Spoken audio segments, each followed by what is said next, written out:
नमस्कार दोस्तों, स्वागत करता हूँ फिर से आप लोग के आपके अपने चैनल ईएचएस गुरु में। मैं हूँ आपका फ्रेंड एम विश्वकर्मा। तो चलिए शुरू करते हैं आज की वीडियो को, समझते हैं आज की टॉपिक को। जो आज का हमारा वीडियो होने वाला कि व्हाट इज हैजॉप, हैजॉप स्टडी क्या है, हैजॉप्स के क्या ऑब्जेक्टिव्स होते हैं और हैजॉप स्टडी करने के क्या प्रोसेस होते हैं, क्या स्टेप होते हैं।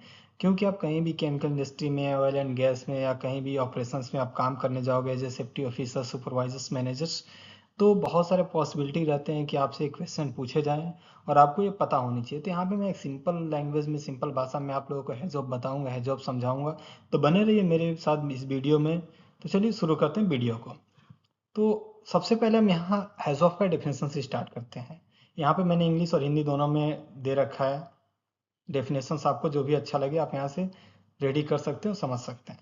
फर्स्ट ऑफ ऑल अपना क्या है, HAZOP stands for Hazards and Operability Study. It's a schematic and structured technique to used primarily in process industries like chemicals, oil and gas, pharmaceutical to identify hazards and operability problem in the plant or process। मतलब simple भाषा में आपको बता देना चाहता हूँ कि hazards and operability वह प्रोसेस है जिसके द्वारा केमिकल इंडस्ट्री में, ऑयल एंड गैस, फार्मास्यूटिकल में हजार्ड्स को आइडेंटिफाई किया जाता है और जो ऑपरेबिलिटी प्रॉब्लम रहती है किसी भी प्लांट में, प्रोसेस में, वो आइडेंटिफाई किया जाता है। जैसे किसी भी इक्विपमेंट को ऑपरेट करने में क्या हजार्ड्स हैं और उसके क्या प्रॉब्लम्स आ सकते हैं, यहाँ पे हम आइडेंटिफाई करते हैं।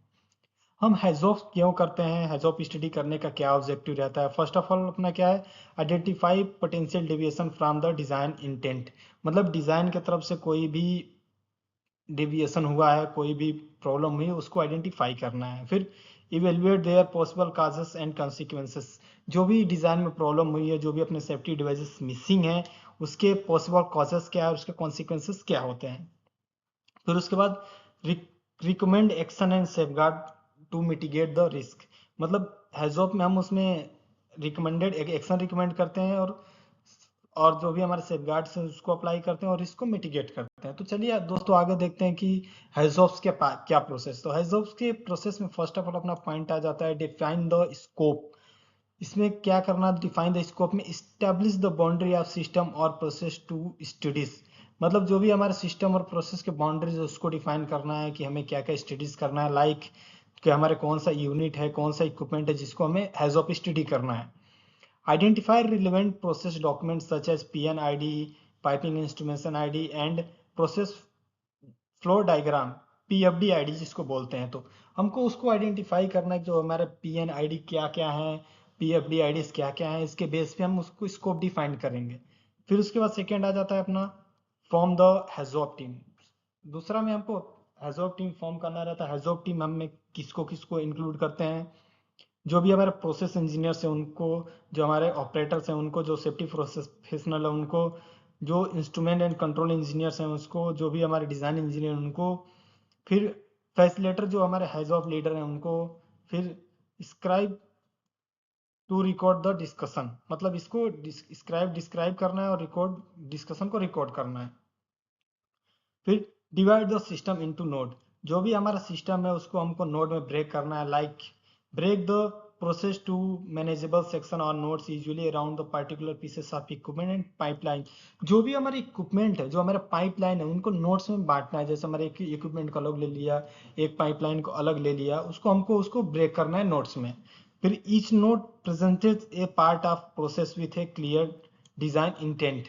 मतलब जो भी हमने नोट्स को पार्ट में तोड़ा है, जो भी पार्ट में बांट किया, उसका क्लियर डिजाइन रहना चाहिए हमारे पास। फिर अपना आ जाता है अप्लाई गाइड वर्ड। हमें उसमें क्या क्या गाइड वर्ड अप्लाई करना है, जो भी हमारे डेविएशंस रहते हैं। जैसे नो और नॉट। नो और नॉट का क्या मतलब है, कंप्लीट ऑब्सेंस। मोर, मोर का क्या होता है, क्वांटिटीज और पैरामीटर आर हायर्स। फिर लेस अपना आ जाता है, less quantity and parameter are lowers. फिर as well as unexpected additionals. फिर पार्ट ऑफ, इनकम्प्लीट इम्प्लीमेंटेशन। फिर reverse, opposite the design intent, other than, completely different behaviours. मतलब ये हमको उसमें गाइड वर्ड अप्लाई करना है। वो हम इस गाइड वर्ड को हमें वहां पे अप्लाई करना है। इसका मीनिंग यहाँ पे ये लिखा हुआ है जो मैंने आपको समझाया अभी।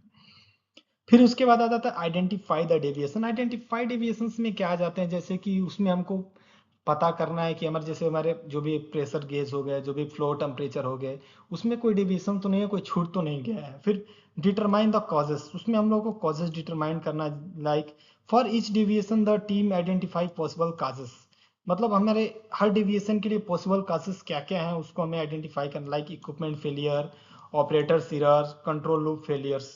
फिर उसके बाद आता है एक्सेस द कॉन्सिक्वेंसेस, कॉन्सिक्वेंसेस हमको एक्सेस करना, लाइक वहाँ पे क्या सेफ्टी रिस्क है, लाइक फायर एक्सप्लोजन हो सकते हैं, फिर इन्वायरमेंट इम्पैक्ट क्या हो सकता है, फिर हमारे इक्विपमेंट डैमेज क्या क्या हो सकते हैं, फिर हमारे प्रोटेक्शन लॉसेस क्या क्या हो सकते हैं। फिर उसके बाद आता है इवेल्युएट सेफगार्ड, जो भी हमारे list of control and safeguard that reduce the risk, जो भी हमारे सेफ्टी गार्ड्स हैं, सेफ्टी इक्विपमेंट्स है, उसको लिस्ट आउट करना जो हमारे एग्जिस्टिंग कंट्रोल मेजर्स लगे हुए हैं, like alarm, pressure leave valves, interlocks. तो उसका रिकमेंडेशन एक्शन में क्या होता है, if existing safeguard is insufficient propose recommended action, जो भी हमारे रिकमेंडेड एक्शन है, जैसे जो भी हमारे इनसफिशिएंट कंट्रोल गार्ड्स हैं, हमें उसको रिकमेंड करना है कि इसको इम्प्लीमेंट करना चाहिए, लाइक सेफ्टी वॉल्व्स, जो भी हमारे पीआरवी वगैरह सिस्टम है, जो भी हमारे सेफ्टी डिवाइसेस वगैरह हैं उसको लगाने के लिए। फिर document and follow up, document and follow up में क्या करना है, the describe record the finding and HAZOP worksheet, HAZOP worksheet define करना है, assign responsibility and due date for recommendation, जो भी हमने उसमें फाइंड आउट किया उसको जो भी रिस्पॉन्सिबल पर्सन उसको असाइन करना है, और क्या क्या रिकमेंडेशन है वो असाइन करना है, उसको ड्यू डेट क्या क्या है उसको असाइन करना है। Ensure that action are tracked and close after implementation, ये भी हमको इंश्योर करना है कि जो भी हमारे एक्शन है वो प्रॉपर्ली ट्रैक हो रहे हैं और प्रॉपर्ली टाइम से क्लोज हो रहे हैं और इम्प्लीमेंट हो रहे हैं। तो दोस्तों आशा करता हूँ कि आप लोगों को हेजॉप स्टडी समझ में आया होगा। तो ये मैंने अपनी भाषा में एक छोटा मोटा टूटे फूटे आप लोगों को बताया। तो दोस्तों वीडियो अच्छा लगा तो हमारे चैनल को सब्सक्राइब कीजिए, वीडियो को लाइक कीजिए। तो चलिए मिलते हैं एक नए वीडियो में एक नए टॉपिक के साथ। धन्यवाद।